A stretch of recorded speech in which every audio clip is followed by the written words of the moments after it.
না, আপনি টপ লেভেলের খাই দেন। জি, আসলে স্বপ্ন কি আমি জানতে চাই।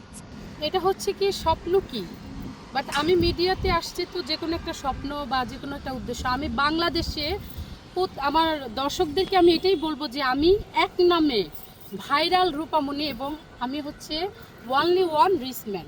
ঠিক আছে, আমি বাংলাদেশের দর্শকদের মন কাটতে চাই। সোশ্যাল মিডিয়াতে আমাকে ভাইরাল করছে একমাত্র আমার হচ্ছে ফ্যান ফলোয়ার, যেখানে যারা আছে প্রিয় দেশবাসী আর হচ্ছে আমার দর্শকরা আমাকে এতটাই ভালোবাসে যে তারা আমার ভিডিও দেখে তাদের ভালো লাগে, এক ভিডিও বারবার দেখে তারা। এই জন্য আমি সবার চোখে পড়ে গেছি তাই।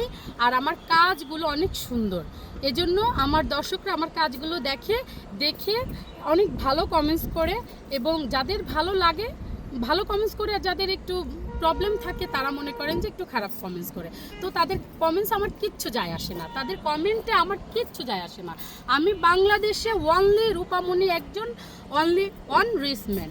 এটা আমি দর্শকদের মন কাড়বো, এটা আমার চ্যালেঞ্জ যে আমি বাংলাদেশে একজনই হচ্ছে, সে অনলি রূপামণি থাকবে। এবং আমার কাজ মিডিয়ায় যে কাজগুলো আমি ফেসবুক ইউটিউবে দিচ্ছি সেই সব কাজ দেখে তাদের অবশ্যই ভালো লাগবে, কারণ আমি অশ্লীল কোনো কাজ দিচ্ছি না। এটা হচ্ছে আমার পেশা, মিডিয়াতে কাজ করা হচ্ছে আমার পেশা।